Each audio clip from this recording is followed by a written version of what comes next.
Welcome to the Mad and Crib Theology podcast. We're so happy that you're here with us today. And today we're going to be talking with two of our writers from our caregiving issue of the journal. We have Anita and Connie. So we're going to ask them to introduce themselves. So Anita, would you mind starting us off and you could give us an introduction? Okay, my name is Anita Belliveau. I live in Dieppe, New Brunswick, and I'm 66 years old and semi-retired. And I've spent the last few years being a caregiver for my parents. And in many times I thought that I could have done other things, but the more I realized that I think I learned a lot during that time. And I'm really happy that you invited us to share our experiences, because I think there is a great lack of opportunity for caregivers to express themselves and to feel that somebody is there and somebody cares for what they are going through also. Thank you so much for that introduction and welcome. And Thank Connie, would you mind introducing yourself? Sure. Hi, I'm Connie Cartlidge, and I live in a small city in Manitoba, and I'm the same age as Anita, apparently. So it's not surprising that we've got some similar experiences with caring for our aging parents. I was a college instructor. I taught early childhood education for many years and retired in 2015. And sort of just in the nick of time, because that's right when my parents' health started to decline. So I was able to, do what I could for them. And I'm also a caregiver for my 4 grandchildren. So so I know about taking care of people, but I didn't know much about caring for aging parents. That was give me a 2-year-old, I can care for a 2-year-old. Aging parent is another a whole new experience. Yeah. So thanks for having me. Well, thank you so much and welcome to you both. Thank you. Thank you. And you both started to talk about your pieces, which is great, but I wonder if you can summarize your choice for people who may not have had the pleasure of reading them yet. So, Connie, let's start with yours. Okay. So I submitted 4 poems to you, which were published. And the first poem, they were sort of in chronological order of caring, mostly for my mom. So the first one was called Bedside Manner, and it was a very angry letter to ER doctors, as my mom started to have just more things go wrong with her health. She would get infections and very serious septic infections, and I felt very dismissed by doctors after sitting in waiting rooms for like 10 hours with my mom slumped in a wheelchair. It was just, so that was a very angry poem. Then the next poem was called Owl. And it was my experience as my parents moved from their home to a senior's apartment.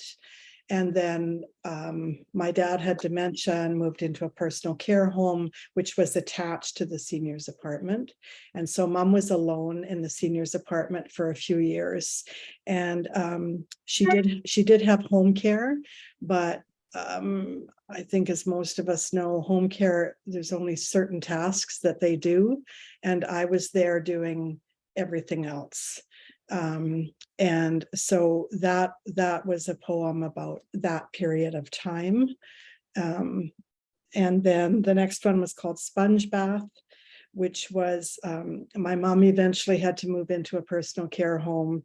And this was written just in the last days before she died. And it was just observing the healthcare workers giving my mom a sponge bath. And it was so touching and so respectful. And it was just a very sad but a beautiful moment.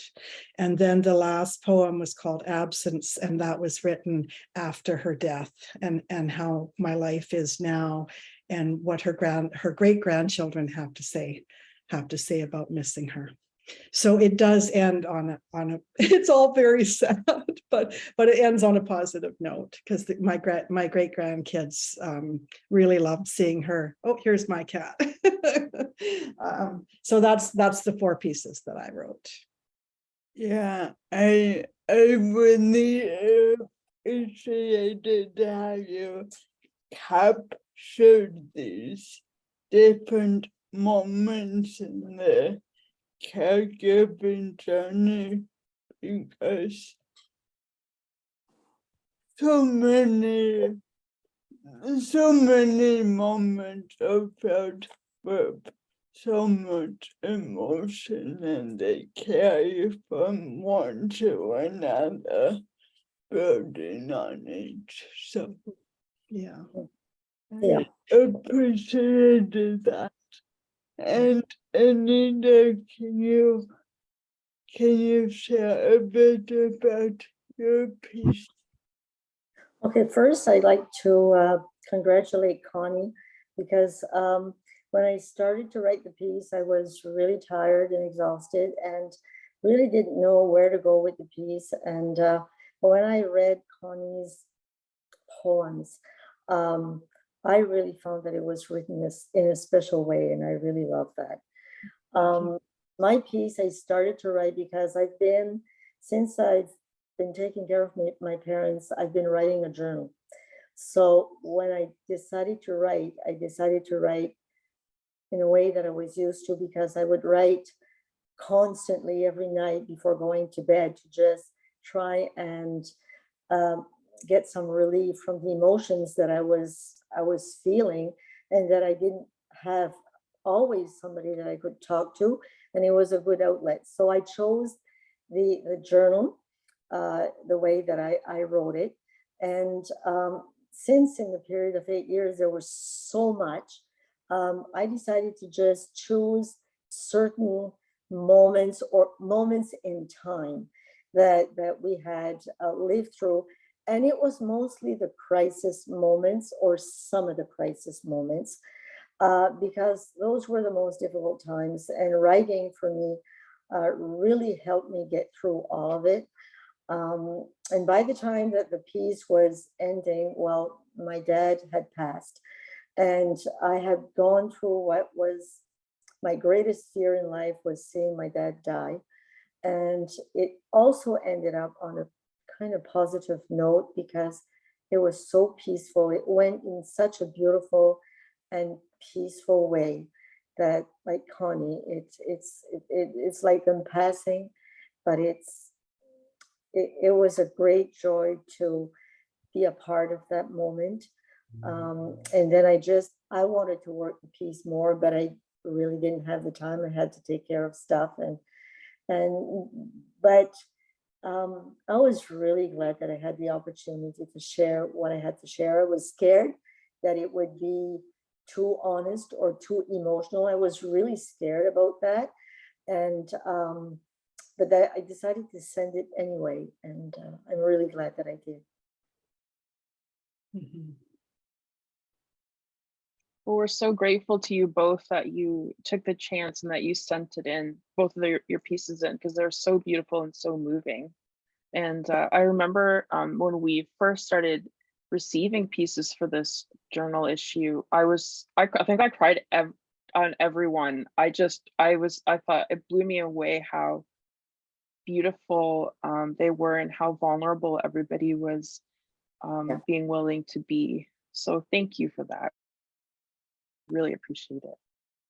So now we have a question for Connie. So Connie, In your poems, you describe a large range of emotions like anger, frustration, exhaustion, loneliness, resentment, grief, and gratitude. These are particular to you, but are not unique in the lives of many caregivers. Can you talk about how you recognize these emotions and the impact on your body, mind, and spirit? Uh, it's so much, but Yes. um, I would say like the anger came, I was just annoyed because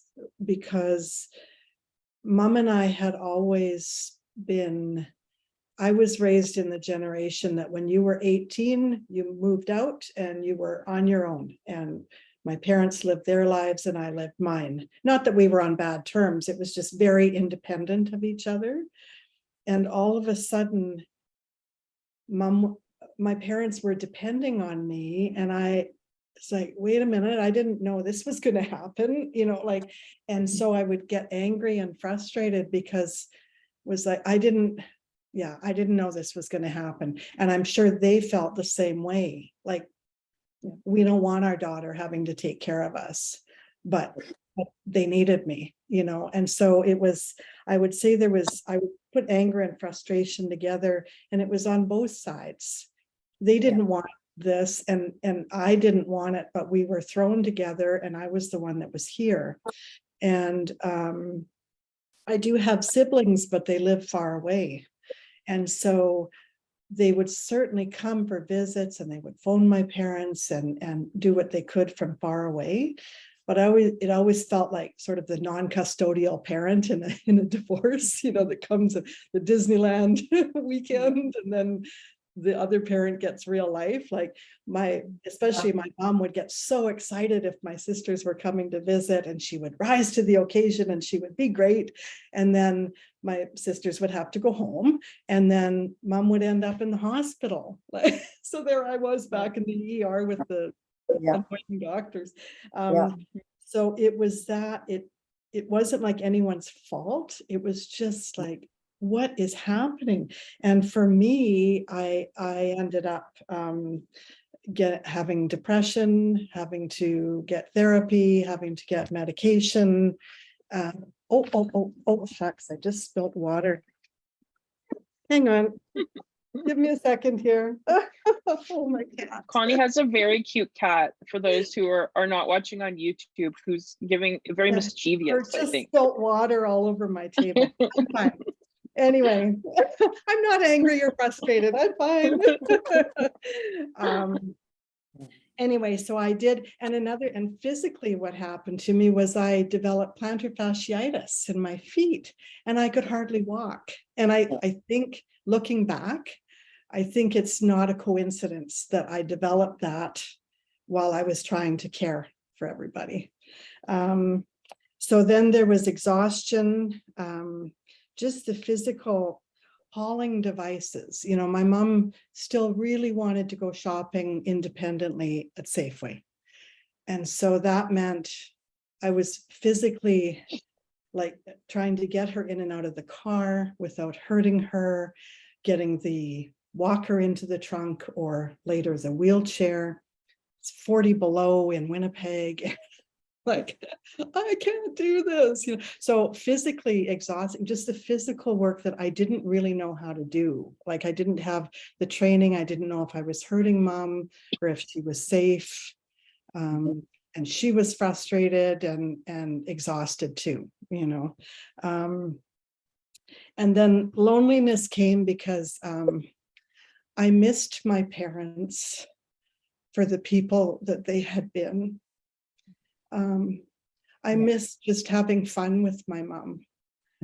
We used to, especially, when my dad was gone, her and I could take road trips, and we went to her hometown one day, and she told me stories about all the places she lived, and she would say it too. She said, we never have fun anymore, because I was too busy doing all the tasks. So it was lonely. There was loneliness for me and for her as well.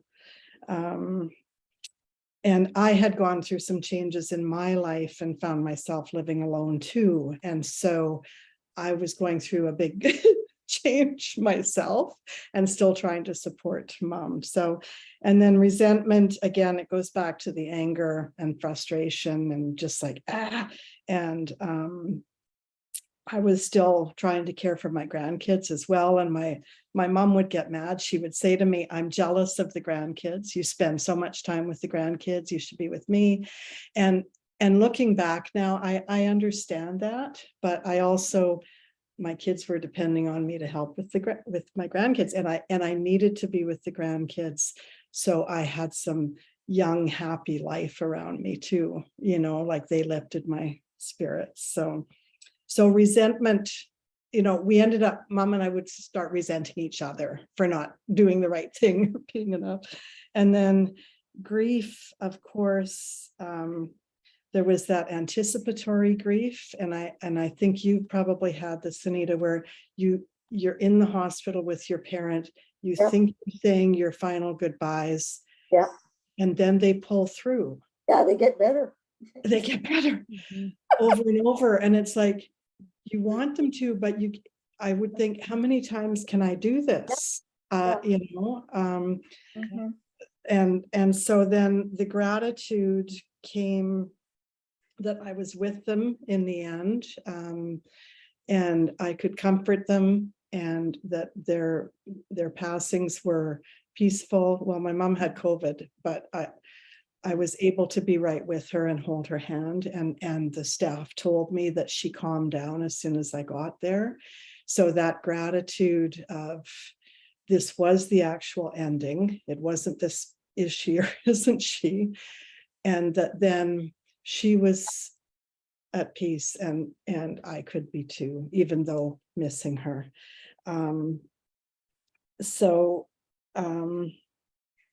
So yes, all of this did lead to depression and a need for therapy and a need for medication for a while.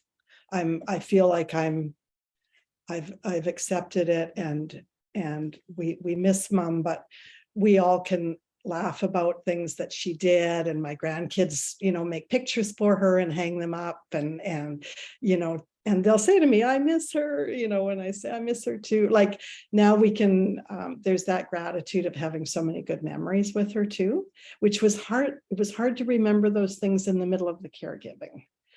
But now that there's time to stop and reflect, it's like, yeah, we really had some good times. And so gradually I found my emotions. I was coming to some acceptance of things when mom went into the personal care home, but 6 months after she went in, that's when COVID hit. And so she was settling in nicely. She was a very sociable person. She was making friends, and then COVID hit. And there were so many restrictions here. There were periods of time where no one could even leave their rooms. I couldn't see her. I had to wave at her window. And so she would get upset because she would say, well, you used to always just drop in on me. And I could, it was easy. I could pop in and say, how are you doing, mom? You know, once COVID hit, there was the whole protocol of, you know, answering the questions and the masks and the gowns and the gloves and the, you know, and then in the end, she died of it anyway, you know. Yeah. So that was hard. COVID definitely made everything harder and lonelier for everybody. And so I don't know where I'm going with that, but in terms of effects like that, it might have been easier, because then, like, even my sisters couldn't visit her. Then I was the primary caregiver. I was the only person that could go in. So even though they might have wanted to go, they couldn't, they weren't allowed. It was just, anyway. But, yes, thank you so much for that, Connie. And I've heard others whose parents passed away during the pandemic say exactly the same kind of things that you're saying now. It was so hard, and it was I've had one person describe it as a lasting wound for them, that they weren't able to be there as much as they wanted to because of COVID. So yeah. We appreciate you sharing that with us. Thank you. Thanks. Yeah. Yeah, thank you. COVID was devastating. Put people in long-term care places and those of us who had loved ones in long-term care places, for sure. Yeah. Anita, in your piece, we notice similar emotions, of course, but we also notice some feelings of guilt among caregivers, and we wondered if you might feel able to talk about those and talk about things you might have done differently or cared for yourself differently, so that because we know feelings of guilt on me, like as a care receiver, I can have those feelings and they can just eat you up, right? Well, first, I'd like to say that there's a lot of things that Connie mentioned that really touched a nerve with me, because when she mentioned about the anger and the frustration at having to take care of a parent, I had the same anger of all of a sudden finding myself the parent and the caregiver and the person who carries all of the responsibility. I had been very ill for 20 some years with Lyme disease.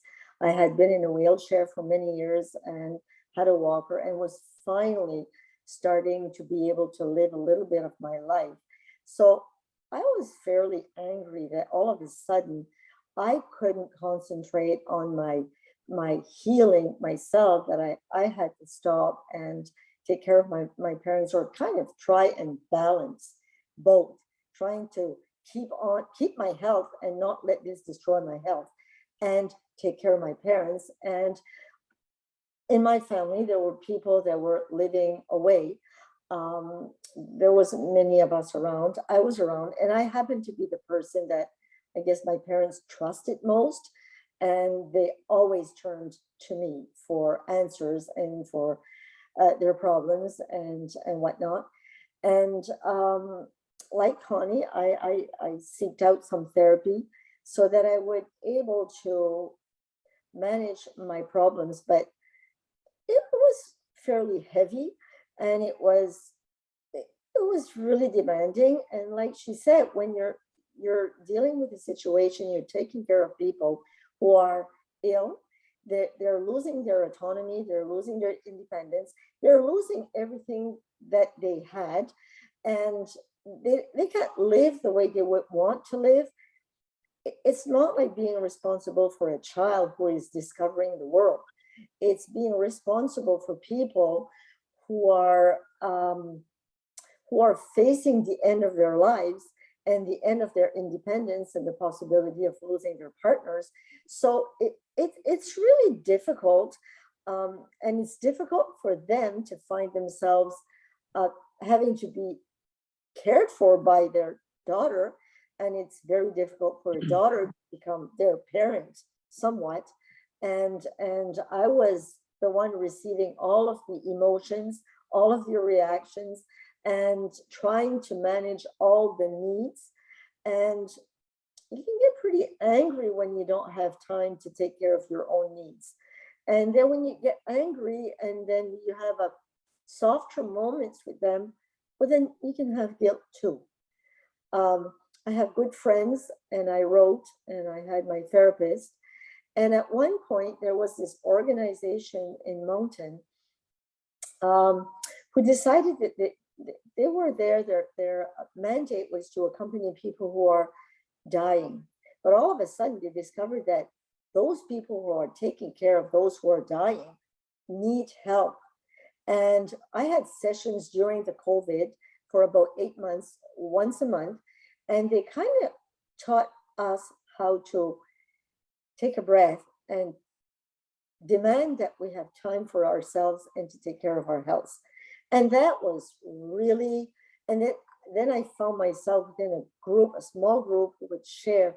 And this is why I really congratulate you on doing this, because I think that's the missing piece in society is there is nobody to help people who are helping others. And some are working, they have careers, they still have children, and they have parents to take care of. There is nowhere to turn to that people can say, okay, you need stuff, government or financial or legal or whatnot. There is an enormous lack of support in every way. And it's very easy to feel guilty about thinking, I would like to have some time to myself. I would like to be able to study or take classes or volunteer in all the life that I had before, because I was a musician and I haven't played guitar in about 5 years. I'm a classical guitarist and I haven't taken my guitar out. So I sacrificed a lot. I gave quite a bit of myself. At times I was angry, but today I think I've made peace with that. And I still have my mom, but I think I've been able to develop with her a style of communication where I can share too, that I can tell her more, you know what, this is not easy for me. It's not easy for you, but it's not easy for me. And I think that's very important, to be able to express in a polite and respectful way the boundaries of, okay, I know this is hard for you, but this is not easy for me either. And I think my mom is more able to listen now that my dad passed. She doesn't have to look at him suffer, and I don't have to look at him suffer either. And when she starts talking about her emotional needs, I can also say, okay, well, when you do this, it's kind of hard on me, and I need you to know that, so that I can set boundaries, and that she understands that I'm just not that place where you dump everything, and that I'm a human being and I have needs and I have emotions too. Mhm. Yeah, setting boundaries is always challenging, but I hear you both talking about the burnout that can come with caregiving and with which happens more when you aren't able to set boundaries. So Yes, but for sure, it is one of the most important things. I think the organization was Hospice Mountain, and I think the one thing that they showed me the most was, before being at the limit, to tell the people for whom you're taking care of, to tell them, listen, I need to take care of my health. I need to take a step back. I need some time. I need to, before I get to a point where there's no return, and then I won't be able to take care of you. Yeah. thank you, Anita. This isn't a question on our list, but it just came to me. So I wonder about listening to both of your stories. I wonder how these experience will shape how you receive care when and if you need more care in the future. Connie, I see you smiling and nodding, so maybe you can jump in. Well, of course, I think I'll be the perfect parent who knows exactly when they have to sell their home. Yeah. Oh, yeah, that was good. Yeah, yeah. Selling the house it's a great Yeah. experience. Yes. So like I am trying to think, I mean, my parents were very organized, and when doctors said they needed to move out of their home, they knew where they wanted to move. They knew what personal care home they wanted to go to. But when it actually is happening, it's not so easy. So that's why I'm kind of laughing, because I have a little house. It's all on one floor. Like everything is just on one floor. It would be easy to put in a ramp to the door. If I like, when I bought this house, I tried to think about the future. Right now, I'm independent, but I'm 66, you know. And so I have tried to plan for that this house could be accessible for a fairly long time, and it has 2 bedrooms. So if I needed like live-in care, there is the second bedroom. And so logically, I'm thinking this all through, but I don't know how I'll actually be when the time comes. And then I've tried to talk to my kids and say, you know, if you're concerned about me, let's talk about it. Like if you're seeing something that I'm not, let's talk about it.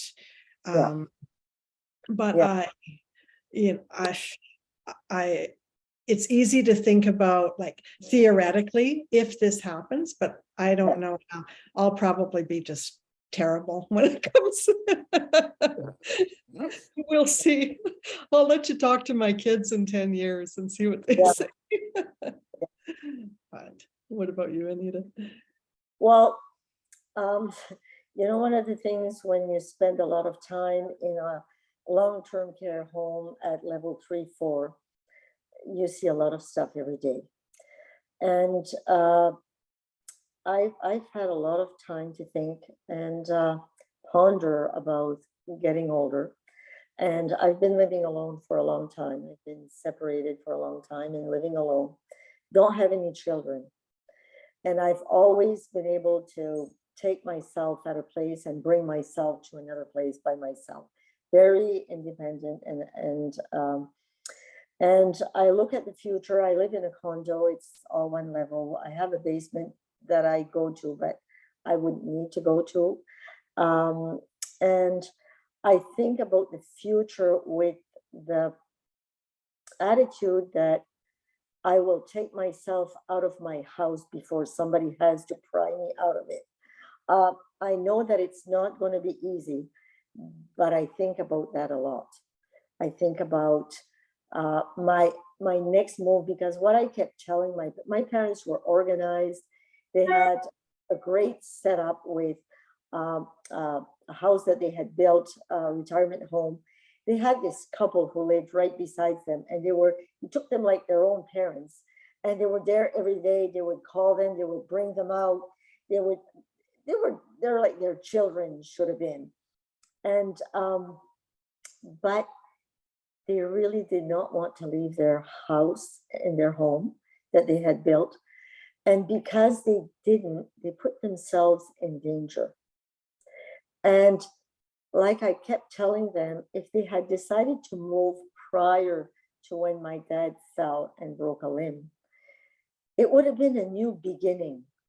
And this is what I'm looking towards myself as, okay, I just renovated my condo. I'm 66. And the furniture that I bought, I know I can bring into an apartment. And I'm preparing myself in that way, because what I would like is to have a new beginning again in a new home.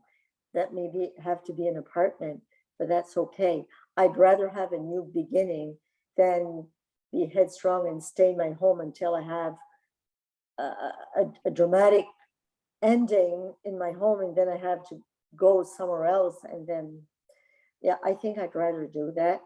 But I don't know how I'm going to be. We don't know how we're going to react. I know some of the things. I think the reason why my parents were so respectful of me and they were so trusting of me is that they knew how ill I had been, and that I had lost everything in my life except my house at one point. And they knew that I knew what they were feeling and going through, except that I was young. I had some hope, and I was thinking, well, I'll try. Even though the doctors had not given me any hope, I had hope, and I had decided that I would get better and work at it. But I'm hoping that since I know all about loss, I'm hoping that I'll be able to manage through the losses that come with getting older. There's so many losses. That's the thing. Yeah. Starting with friends and brothers and sisters and parents and sisters. Yeah. Thank you. I'm listening to both of you. I think it's amazing that you're thinking ahead about some of these things. I've been fascinated lately with have you ever heard of Swedish death cleaning? I'm not sure if you've heard of it, but it's this, it's so cool. It's like, basically, I'm probably butchering all the sort of beautiful, intricate ways you're supposed to do it, but in a nutshell, you hold an object that's in your home and you ask yourself, how will this affect my family after I'm gone? And so this idea of downsizing and being thoughtful about even just like the stuff that we have and pets and all these things is just so important. Yeah. And you know what? I looked at my parents in the last, from 66 to when my dad passed, he was 91, and then my mom's 92 right now.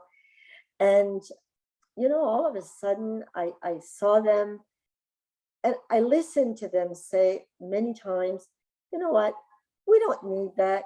We don't need to buy that. And I find myself, except for my renovation, of course, I find myself feeling many times, you know what, I don't need that. I don't need to buy that. I think the needs change as we grow older, and we get to the core of who we are and what we feel. And it's clear in your mind when you get older of who you are, if you want to make peace with life, because getting older is a privilege. I almost died when I was in my 30s, and I have a brother who died of cancer at 45.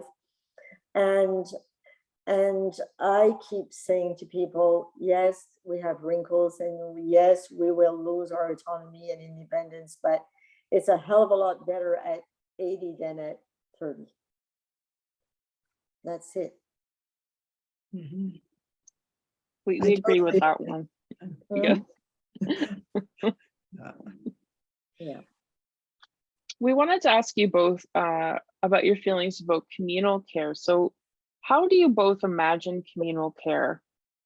You write so poignantly in your pieces that caregiving is often on the shoulders of one person to do. Yep. So how can others care for caregivers? What do you think, Connie? I struggled with this question. We're so, in our society, so isolated in our nuclear families, and it's sort of the same at, young parents with children, and they don't have other people to help out. They're raising their kids on their own, and then it happens at the end of life where there's people alone. And I don't know. I mean, I have really, really good friends that have been a great support to me, but I never asked them to help take care of my parents. Like, that never occurred to me. They were more, when I wasn't with my parents, then I could go to my friends, and their support was so much. And what I sort of hope could happen is that having both my parents move into personal care home, like, a large institution, even though it's in our small town and that's where they wanted to go, and COVID hit and people were dying left and right. And I would prefer, I know that there's newer models where it's smaller, almost like group homes with a few people living together with some support workers, but you still have some privacy, and and that would be, as a caregiver, that would have helped me to know that my parents were in, sort of a small, safe home with some other people that they could hang out with a bit, but still have someone to help care for them. And that would have helped me, because then I could have maybe done more of the fun stuff with them, or, instead of the buying a pack of Pepsi that mom needs, so some sort of small group homes or family groupings for people where they still have privacy and dignity and all of that, but also have care, because home care is so limited what it does. And so if people do have home care, like, there needs to be better home care. It's got to be more than someone just coming in and making sure your parent gets their pills. Like, there's so many other things, and what they do is important, but they can't do more than what they're told to do. Otherwise they get into trouble. And I know mom had different home care workers that would say, oh, I'll just do this for you. I don't mind, Mary. And then the other workers would get upset because she was doing too much, right? Made them look bad. I don't know. And so I feel like if there was better care for the people that needed it, then the caregivers would not have such a burden. Short of all of us living on a commune together or going back to large families living together, and that is something that some people do.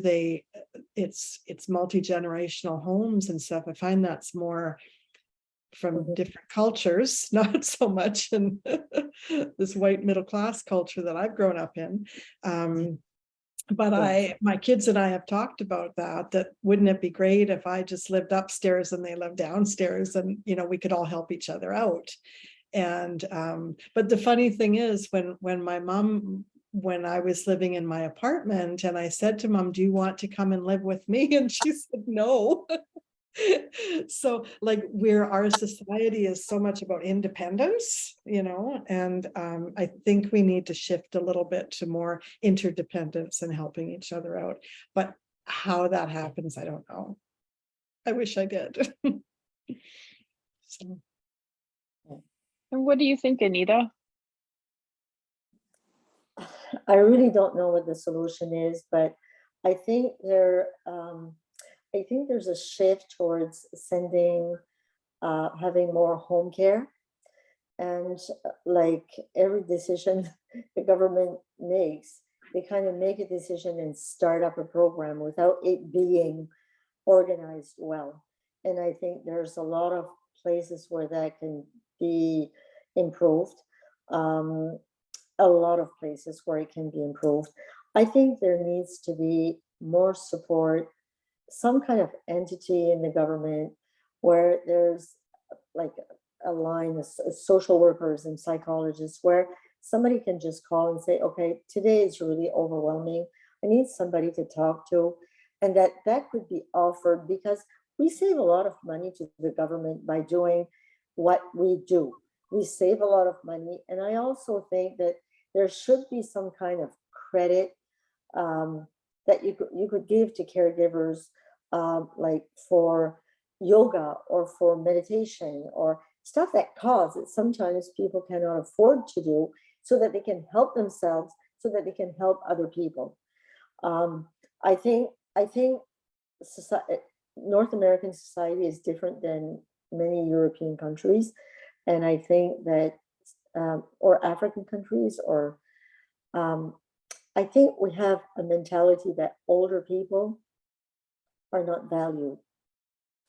And I think that in other cultures, they don't have that. I think this is a North American culture, and I think that needs to change. That there's a need for the attitude towards getting older is not worse than being young. it's a different life. There's different teachings that come with every age that we live through. And I think there's a lot of work to be done with the government, but with society also, but with so many people aging and a lot less younger people to take care of seniors. I think it's going to be a challenge. It's going to be a major challenge the next 10 to 20 years with all the baby boomers. I think it's going to be a major challenge. Mhm. Yeah, I think you're both right, and I think it comes to the question of what do we see as a valuable life? Is it only a productive life? Then how helps the capitalistic world carry on, or is it a abundant life in the language of Christ, where people have access to resources and people and community and the secret. Yeah, so I thank you both for raising those important questions and critiques. And I think society and church will have to continue to talk about. We, at the end of every podcast, we wanted to open it up for you to ask questions of each other if you have any. So maybe Anita, do you have any further questions or comments for Connie? Well, I think as a society, we have some work to do in finding value and worth in each individual, and less in prizes and titles. I think the basis for a society is where everybody is a human being and everybody is valued. And I'm really hoping that there will be a system to take care of seniors that will be a little bit more human and maybe intergenerational than what we've had. I think there's a lot of work to be done with the younger generations. Like I live in a condo village, and we used to be, for the 20 years, we only had people 55 and over.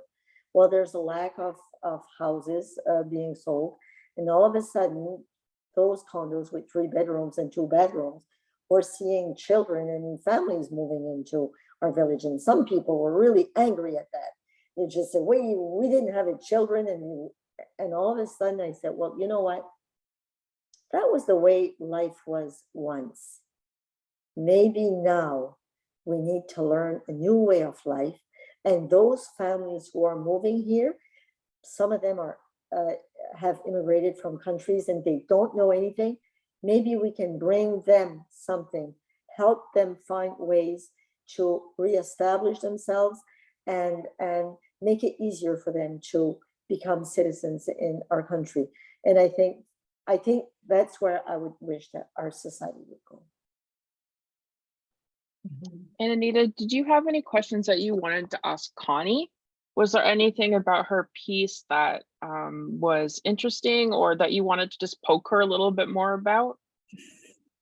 I think she did a very good job with all the emotions. One of the emotions that you never mentioned was fear.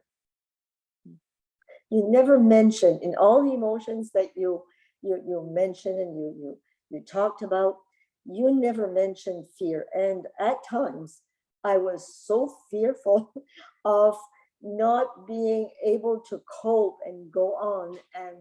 And I didn't know if I had it in me to accompany my dad through his dying, and how I was going to cope with my feelings at the end, how I was going to take care of my mom while I was taking care of me and taking care of dad who was dying.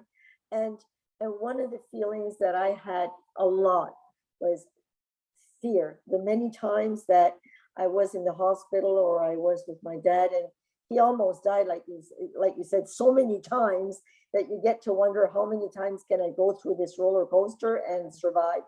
But you never mentioned fear. And I have to say that fear was one of the emotions that I had a lot of. That's interesting. I never thought of that, actually. I think for me, yeah, all those times, you called it the bouts with death, I think, in your piece, all the times that I thought mom or dad or both of them were going to die. I think I just kept saying to myself, I can handle this. I can handle this. I can do this. I think I just kept talking to myself. But for me, I think fear came out more in the sadness and depression. Yeah. And so maybe it's just another word for fear. Of course, I was afraid that I wasn't doing the right thing. And so but I guess for me, it came out in the frustration and like, I can't do enough, fear didn't, I think fear transformed into depression for me. Okay. Yeah. There was one point, I remember it was maybe about 5 weeks before my dad finally passed.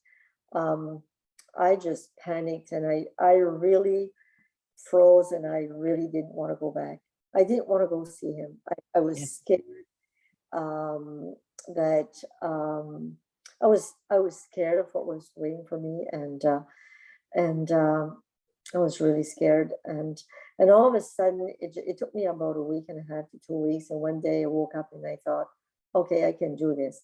But there were many, many times when I feared not having the strength to go on and have both of them. And it was, I had a lot of fear. Yeah. Lots of Connie, emotions. did you have any questions that you wanted to ask Anita? The one that really stuck out for me is you talked about the need for honesty. And like my parents tried to hide so much from me because they didn't want me to worry, or they just didn't want me to know. They were very, very active. They played tennis 3 times a week till they were 80. They didn't want anybody to know that they had anything wrong with them. And they both had they had heart issues, they had spinal issues, they had colon cancer. And until I was going to doctor's appointments with them because they needed me to, I had no idea. And that, if anything scared me, that was it. It was like, are you not telling me? Yeah. And so when you talked about that need for honesty, like, please just be honest with me. And yet I understand if I've had things go wrong, I often will I don't want anyone to know, so I understand it, but that just really, not so much a question, but that just really resonated with me, that was a really hard thing. If people aren't honest and open, like nobody knows what to do, Yeah, that's one of the things that was really frustrating for me, is that I kept telling my parents, if you don't tell me, I don't know what I'm coping with. Yeah. If you're not honest with me, I don't know what to do, because I don't know what kind of situation I'm dealing with.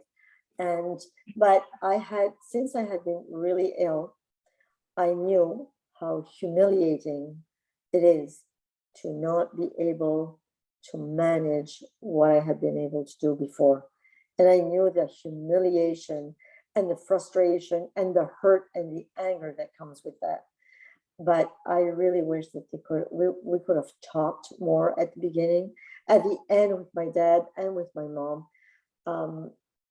I was able to kind of teach them that it's okay to open up about feelings, because people of that generation, they never talked about their feelings. And being a parent, you don't talk about your feelings to children. You don't do that. Okay. And that was one of the things that I needed a lot. And it was for them to be not only honest with what they were going through with the physical diseases and pains and everything, but also how they felt about what was going on, instead of living out or acting out the emotions, that we should maybe talk about emotions. And maybe that's why, yeah, I had gone through illness, and I had learned at first, I couldn't talk about anything, but I had learned that that was not a winning combination. That was a good way. The better way to do it is to admit that we have feelings, and that is where I found my strength. But I was also depressed at time and tired, and yeah.